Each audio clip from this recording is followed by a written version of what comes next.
बिलासपुर के पास स्थित छोटे से गांव में एक पुरानी हवेली थी जो अब खंडहर बन चुकी थी। हवेली का नाम था राजा का महल। यहाँ हवेली गांव के बीचों बीच स्थित थी और गांव वालों के बीच डर और रहस्य का कारण बनी हुई थी। कहानी की शुरुआत होते ही जब एक नवयुवक अमन गांव में अपने दादा दादी के पास रहने आया।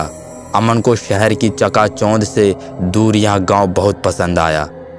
एक दिन उसने गांव के बुजुर्गों से हवेली के बारे में सुना।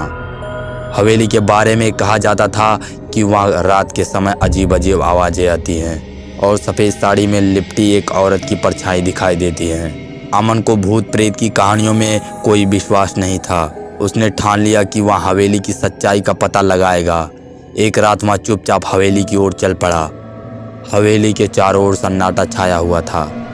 अमन ने अपने साथ एक टॉर्च और कुछ लाठी डंडे लिए हुए थे ताकि वह किसी भी आपात स्थिति से निपट ले। जैसे ही वह हवेली के अंदर प्रवेश किया उसे एक अजीब सी ठंडक महसूस हुई। हवेली के अंदर घुसते ही उसे सीढ़ियों की चरमराहट सुनाई दी। उसने चारों ओर देखा पर कोई नहीं था। अमन ने साहस जुटाकर सीढ़ियों पर चढ़ना शुरू किया। ऊपर पहुंचते ही उसे एक कमरे से हल्की सी रोशनी दिखाई दी। उसने धीरे से दरवाज़ा खोला और देखा कि कमरे के बीचों बीच एक मोमबत्ती जल रही थी और उसके पास एक पुरानी डायरी पड़ी थी। अमन ने डायरी उठाई और पढ़ने लगा। डायरी में लिखा था कि यह हवेली कभी एक राजा की थी जिसने अपने प्रेमिका को धोखा दिया था।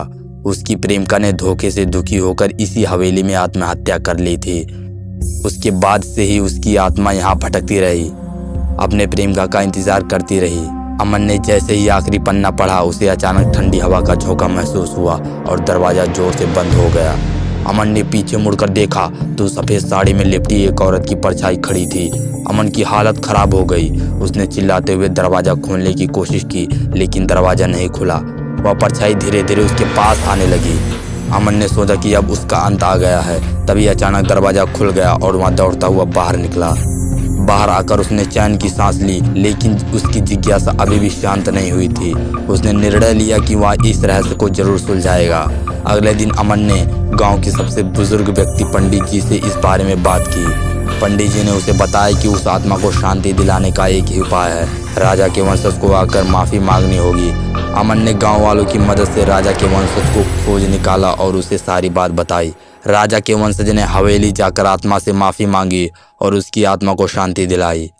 इसके बाद हवेली में कोई अजीब घटना नहीं हुई। अमन ने साहस और दृढ़ता से इस रहस्य को सुलझाया और गांव वालों का हीरो बन गया। इस घटना के बाद राजा का महल गांव के लिए डर का नहीं बल्कि साहस और विश्वास का प्रतीक बन गया।